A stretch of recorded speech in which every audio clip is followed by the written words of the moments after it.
Hey friends, good morning. Welcome to my channel. Meri Abhilasha. कैसे हैं आप सब? उम्मीद करती हूँ बहुत ही ज़्यादा अच्छे होंगे और अपना अच्छा वाला ध्यान भी रख रहे होंगे। अभी चल रहा है नवरात्रि और आज है नवरात्रि का डे 4 में पूजा होता है माता कुष्मांडा का। तो आज माता कुष्मांडा का पूजा है और यहीं से मैं अपने ब्लॉग की शुरुआत भी करती हूँ आजकल, क्योंकि सुबह उठने के बाद बच्चों को स्कूल भेजने के बाद मैं दूसरा कोई काम नहीं करती हूँ। उसके बाद नहा धो के सीधे पूजा करने ही आ जाती हूँ और यहीं से अपनी ब्लॉग की स्टार्टिंग करती हूँ। तो आज संडे है, बच्चे स्कूल नहीं गए हुए हैं क्योंकि संडे को तो स्कूल बंद ही होता है। लेकिन आज अंश का पीटीएम है तो वहाँ भी हमें जाना है। वो सारी चीज़ें आपको आगे ब्लॉग में दिखेगी। आज के इस ब्लॉग में ना मैं आपसे बात करूँगी कि घर में जब निगेटिविटी इतनी ज़्यादा होती है ना, हर चीज़ के लिए लोग आप ही को दोषी ठहराते हैं, तो आप उससे कैसे निपट सकते हैं।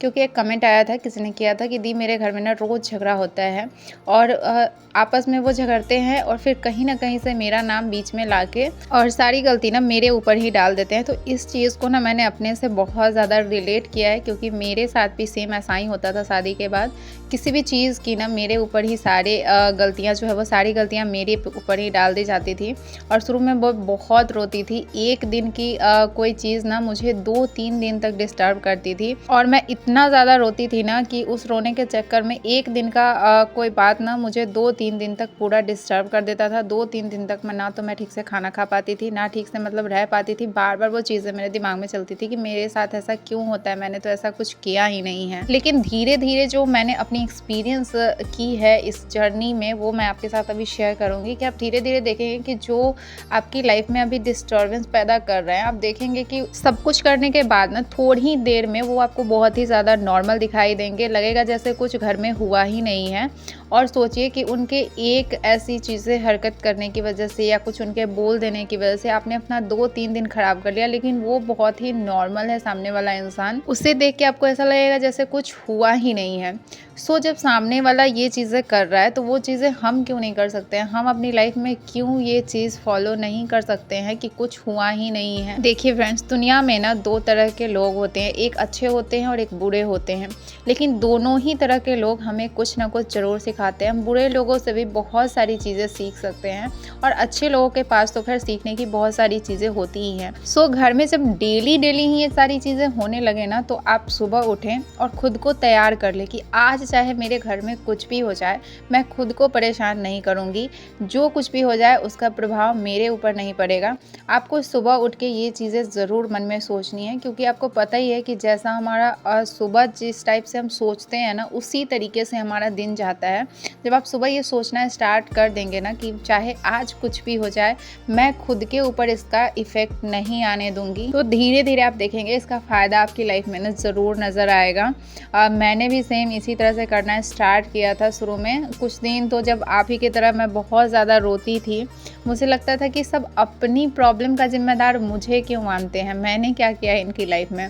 लेकिन धीरे धीरे समझ में आ गया कि इनकी आदत है, ये खुद बर्दाश्त नहीं कर सकते हैं कि इन्होंने अपनी वजह से अपनी लाइफ में प्रॉब्लम क्रिएट की है। इसलिए ये एक ऐसा बंदा ढूंढते हैं, घर में घर का ही कोई इंसान ऐसा ढूंढते हैं जिस पे ये सारा अपना दोषारोपण कर पाएँ। और फ्रेंड्स, ये सिर्फ आपके या मेरे घर की बात नहीं है, ये सभी घर में एक ऐसे सदस्य जरूर होते हैं जिसके ऊपर पूरे घर के प्रॉब्लम का जिम्मेदार जो है वो उस इंसान को माना जाता है। ये हर घर में एक इंसान आपको ऐसा मिल जाएगा। फ्रेंड्स, मैं आपको यही बोलूँगी कि अगर डेली ये चीज़ें होता है तो रेडी हो जाइए और बहुत ईजी वे में इन सारी चीज़ों को लीजिए और इन बातों को ना थोड़ा भी तवज्जो नहीं दीजिए। देखेंगे आप धीरे धीरे ना आपकी लाइफ में ये सारी चीज़ें अपने आप कम होने लगेंगी।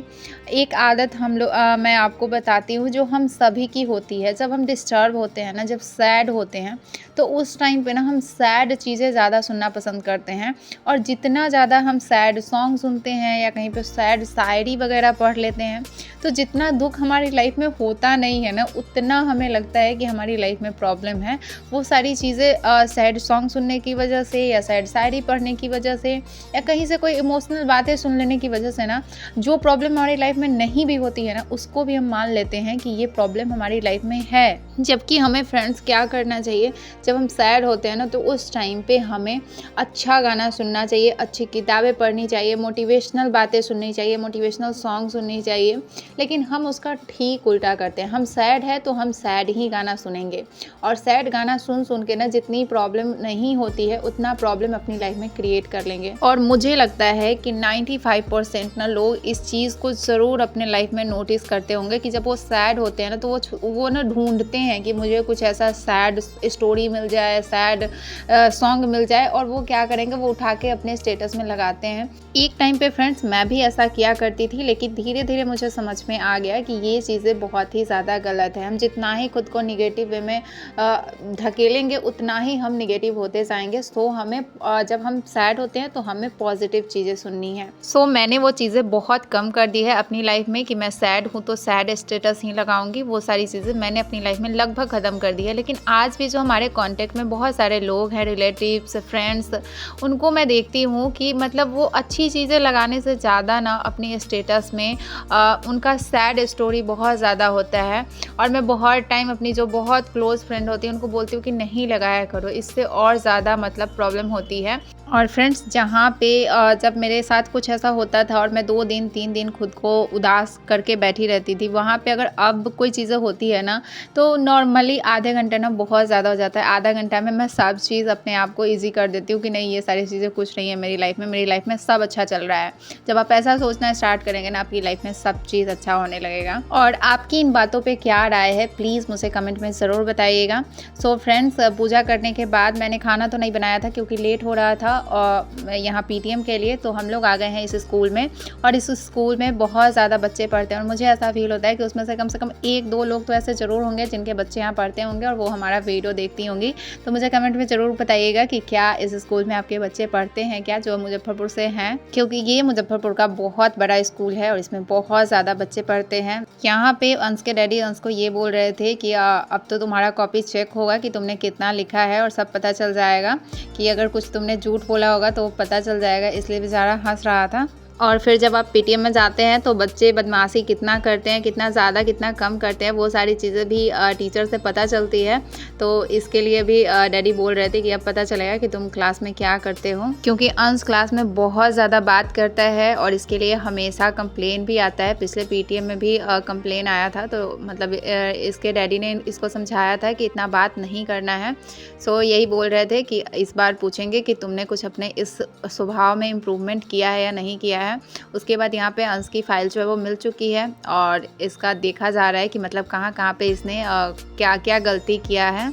तो इसमें ओवरऑल सब ठीक ही था और ये फाइल जो है वो अंश को पहले ही दिखा दिया गया था। इसको पता था कि कौन से सब्जेक्ट में इसके कितने नंबर बने हैं, लेकिन इसको जो जिस सब्जेक्ट में सबसे ज़्यादा नंबर बन रहे थे ना उसी का ये बता रहा था, बाकी सब्जेक्ट का पता नहीं बता ही नहीं रहा था। सो अभी इसके डैडी बोल रहे थे कि तुम सिर्फ एक ही सब्जेक्ट का बता रहा था, बाकी सब्जेक्ट का क्यों नहीं बता रहा था। तो वो बोलता था कि नहीं मैंने नहीं देखा है कॉपी। फिर सर बोले कि नहीं, सारे बच्चों को कॉपी दिखा दिया गया था। और अब यहाँ पे ना प्लेग्राउंड में कुछ लगे हुए हैं ये खेलने की चीज़ें।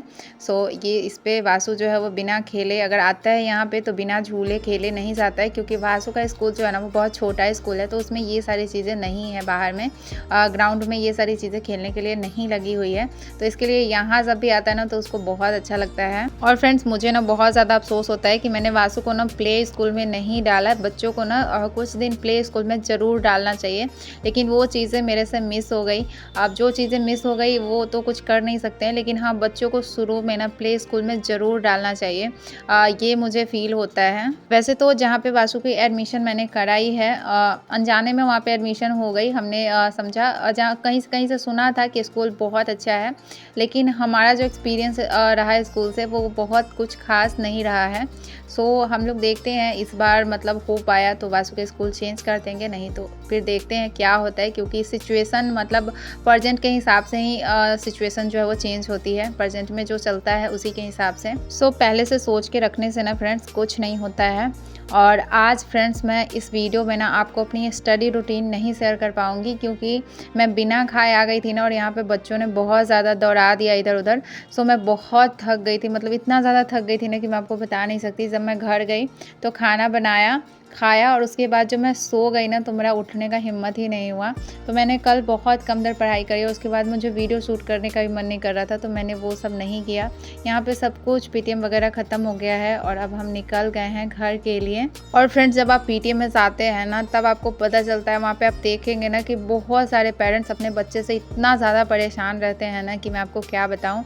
क्योंकि जिस हिसाब से ना आजकल लोग पैसे अपने बच्चे के ऊपर खर्च कर रहे हैं ना पढ़ाई लिखाई में, उस तरीके से आउटपुट नहीं मिल रहा है बच्चे से, तो थोड़ा सा परेशान पेरेंट्स हो जाते हैं। लेकिन अब क्या ही कर सकते हैं, बच्चा के ऊपर तो प्रेशर आप नहीं डाल सकते हैं। उस प्रकार के टीचर शायद वैसे नहीं मिल रहे हैं जो कि बच्चा को उतने अच्छे से सब चीज़ समझा पाए या पढ़ा पाए। सो फ्रेंड्स, आज था अंश का पीटीएम और कल है वासु का पीटीएम। और नवरात्रि में ना फ्रेंड्स कहीं बाहर जाने का मन नहीं करता है और मैं आज बाहर निकल गई, सो मुझे बहुत ज़्यादा परेशानी हो गया। सो इस वीडियो को ना फ्रेंड्स मैं यहीं पे एंड करूँगी। मिलूंगी आपसे नेक्स्ट वीडियो में कुछ नई बातों के साथ, कुछ नई एनर्जी के साथ। तब तक मेरे साथ जुड़े रहिएगा, अपना ख्याल रखिएगा और वीडियो को लाइक और चैनल को सब्सक्राइब कर लीजिएगा। सो मिलते हैं नेक्स्ट वीडियो में, तब तक के लिए bye bye and take care.